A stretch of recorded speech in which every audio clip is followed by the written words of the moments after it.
Those who have joined us in the last couple of minutes, I'm Reverend Maureen Cattell, the pastor at Old South, and it is a joy to welcome you to this Farmington area Ecumenical Ministries annual Martin Luther King Day service. There's a great mouthful. And as I said earlier, we would love to have you all in our sanctuary, but as Dr. King did, the church goes to the streets, and this afternoon the church goes to Zoom this morning. So thank you for being with us this morning. Often during his briefings, Dr. Nirav Shah, the director of the Maine Center for Disease Control and Prevention, will offer a reflection on the state of our world.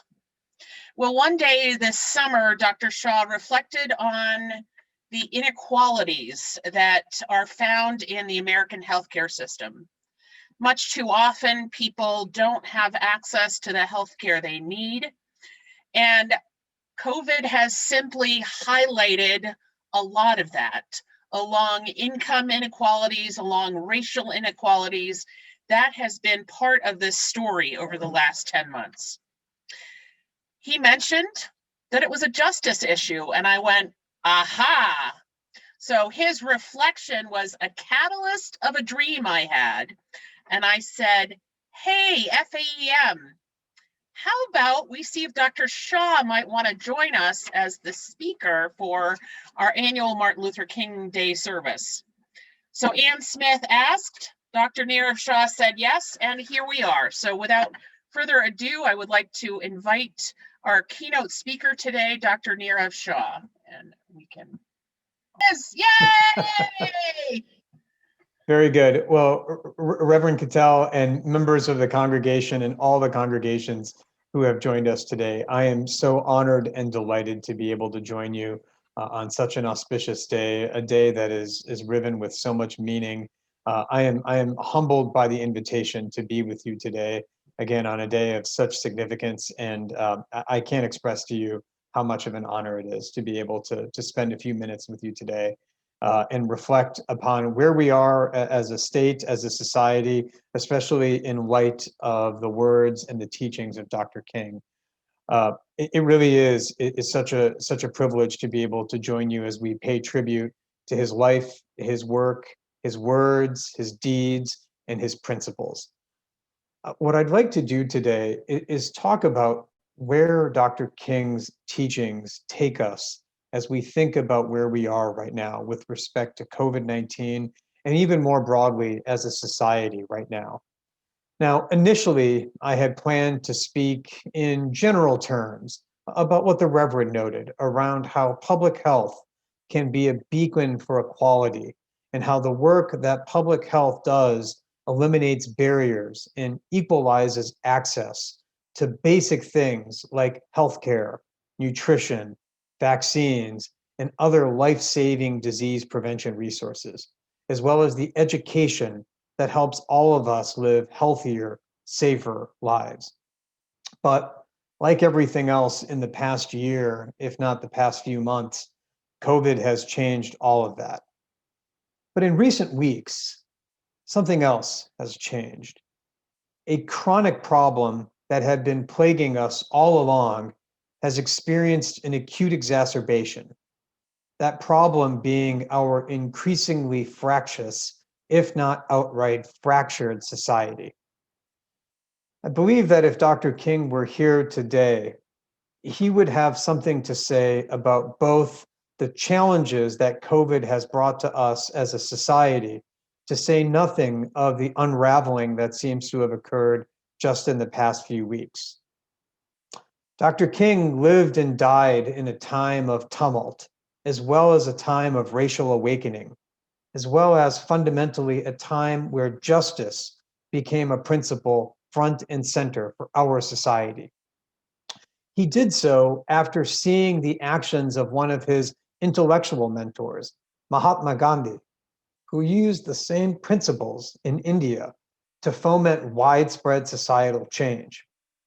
And so it is no surprise that the 35th US-based celebration of Dr. King's life and legacy has particular resonance today, In the midst of one of the most traumatic periods in recent memory, a raging pandemic coupled with widespread protest and unrest.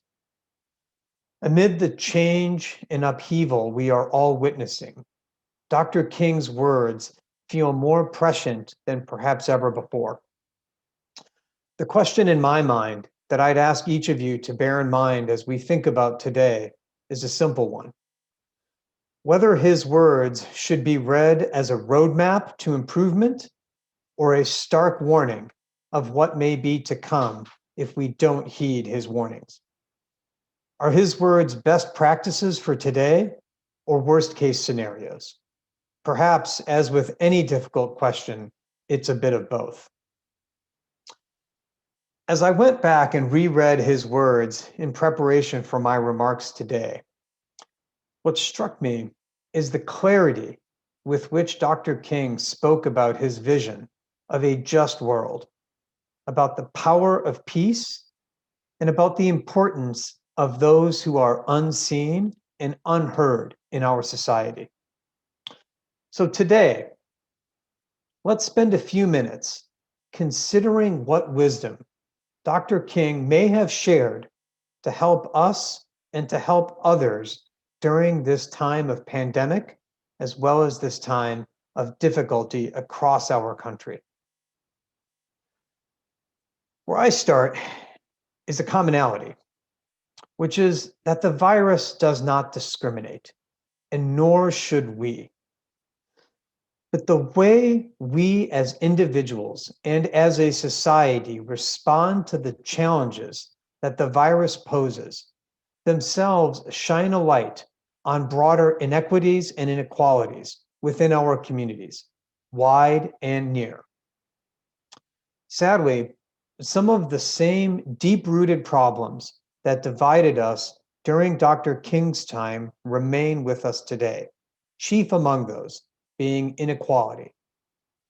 Even when we as a state, as a country, are not in the midst of responding to a pandemic, these inequalities show up in the work that we do as, say, public health professionals. They challenge us to do better.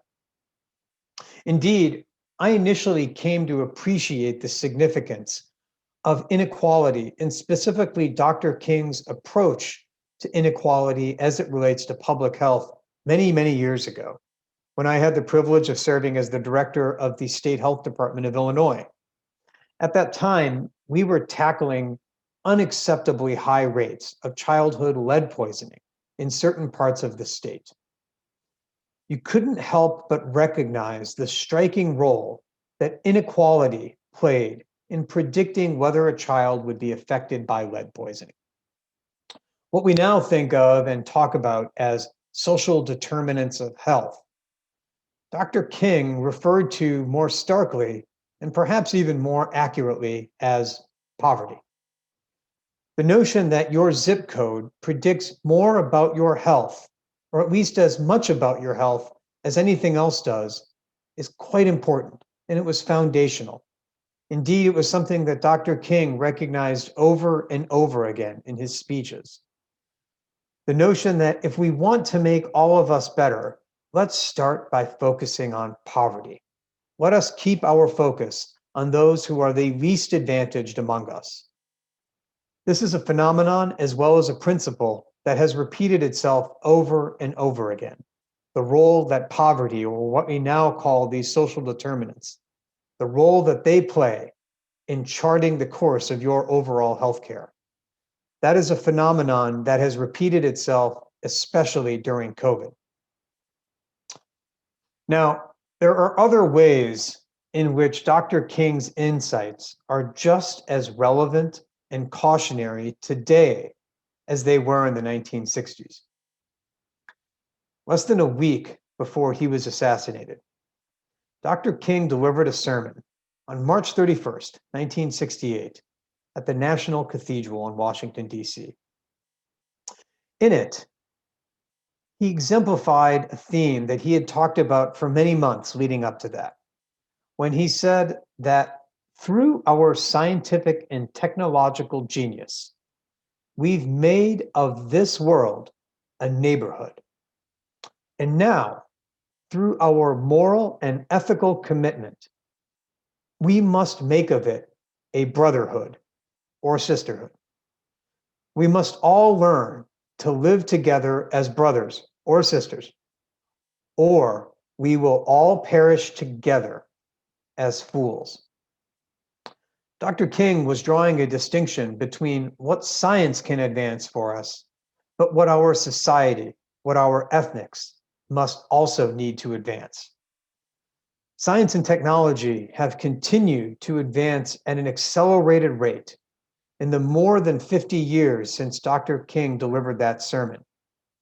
The technology available to us today makes it possible to process thousands, sometimes tens of thousands, of COVID-19 test samples for Maine people every single day. Since last March, when we had our first case of COVID, the Maine CDC has received results from about 1.4 million test results. That's more than one for every resident of the state. To say nothing of the global research community that has come up with at least 2 vaccines in the United States and several other vaccines across the globe for COVID-19 in less than a year since when the first cases were reported. These are incredible accomplishments. And we must and have kept finding new ways to apply science in service of humanity.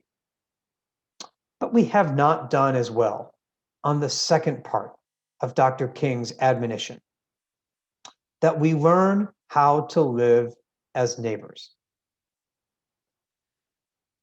I think one reason is that we have forgotten another one of Dr. King's lessons.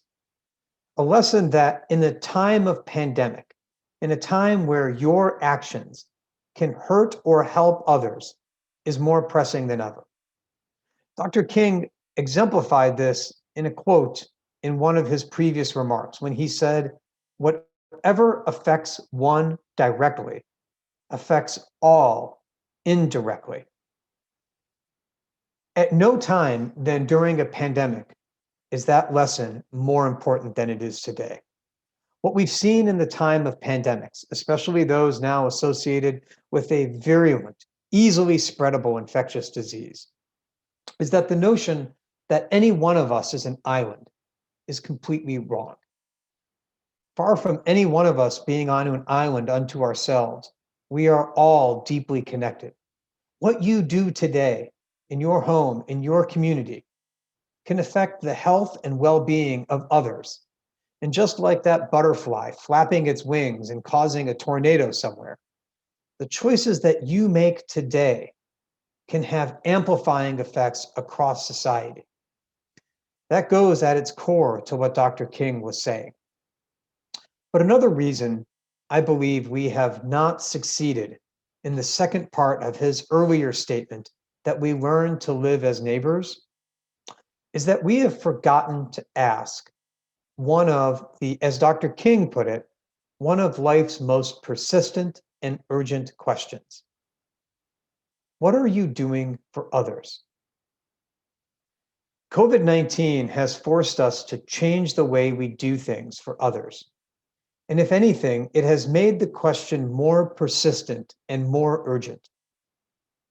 My one ask for you today is to honor his legacy by applying your wisdom, your energy, your imagination, and your compassion to find new and collaborative ways to serve others.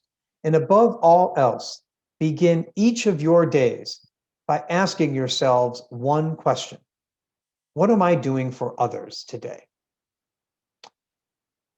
I'd like to offer a couple of practical tips on how to do that.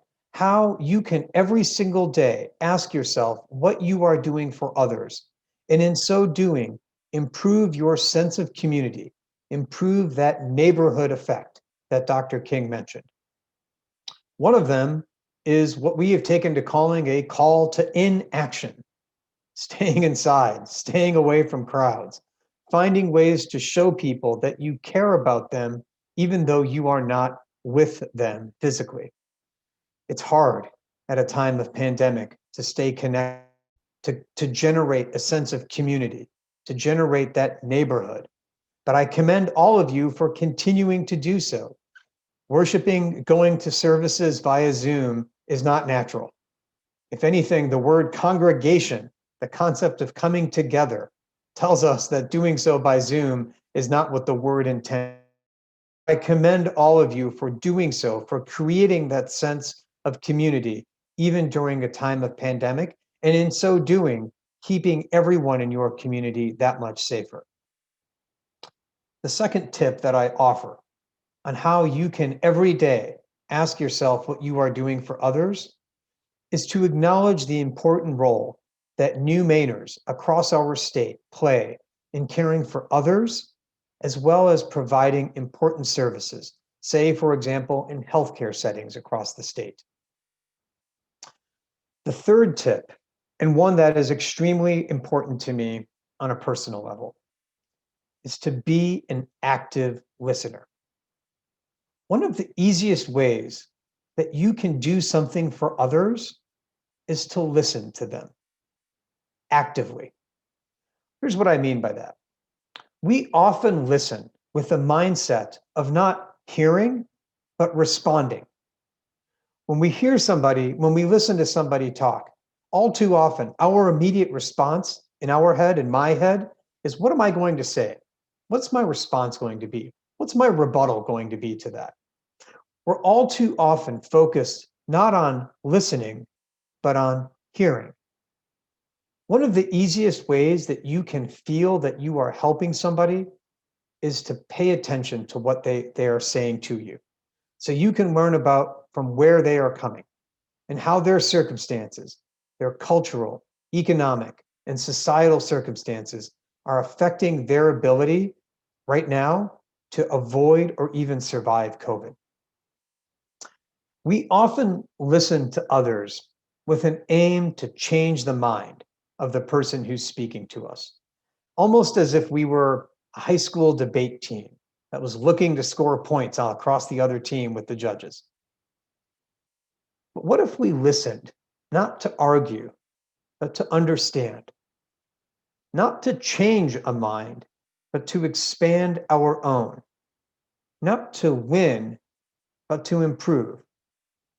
Active listening of that sort, not with an eye toward responding or winning, but with an eye toward understanding and improving, is one of the easiest things that each and every one of us can do today to satisfy Dr. King's question of what are we doing for others? Now, why does any of this matter? Well, it matters to me and to all of us because of what's at stake. We are on the cusp of perhaps changing our answer to one of that most basic questions of what we owe to one another. We are on the cusp of changing that answer to one of where we had been, which is a society where the default question had been, what can I do to help? To what I fear it may turn into, which is, what's in it for me? That's why this matters now more than ever. And as the Reverend mentioned, COVID-19 has brought a shining light onto cracks that I suspect were always with us, but have now become even more fractured. And we can't let that default answer, that default question to what we owe each other go from what can I do to help to what's in it for me. Dr. King was well aware that this was a risk, a possibility. Indeed, he warned about it in the title to his very last book. The title of Dr. King's final book was, Where Do We Go From Here? Chaos or Community? That title now seems eerily prescient. If that book had been published today, there's no doubt in my mind that that question was and is just as relevant today as it was in the late 1960s. I want to end on one final note, which is another observation of Dr. King's that I believe is quite relevant today, which is that around the intersection of science and religion. Dr. King observed that science investigates and religion interprets. He said, science gives man knowledge, which is power. Religion gives man and woman wisdom, which is control. Science deals mainly with facts. Religion deals mainly with values. The two are not rivals. As I listened to that quote and reread it, it strikes me that during this pandemic, science and religion share a single goal, which is to help us get back to a point where we can live together as brothers and sisters. In fact, I would go one step further than Dr. King. And not so much to live together as brothers and sisters, but even more broadly, to live together as neighbors. As we all take a moment today to pay tribute to Dr. King, to reread his words, to re-listen to his speeches, and to think about what he was contending with in the late 1960s and how that has parallels to today, let us keep all of these concepts in mind. Let us start each day by asking us to do what Dr. King did, which is to ask how we can help one another. And let us make sure we always remember, now if not more than ever, that each of us is connected. We do so as to make our society better. And we fail to do so at our peril. Indeed, as Dr. King said, as he warned, if we fail to do so, we run the risk of perishing together as fools. Thank you again for the invitation to join all of you today. I can't tell you how meaningful it is to be able to be here with you, to share some of my thoughts and reflections, and to be able to reflect with all of you. I hope that one of these years, in the coming years, the coming months, I will be able to join you to celebrate in person at your congregation hall. Thank you so much, Reverend. To Ann Smith for the kind invitation to join. Thank you for the extension. It has truly been an honor.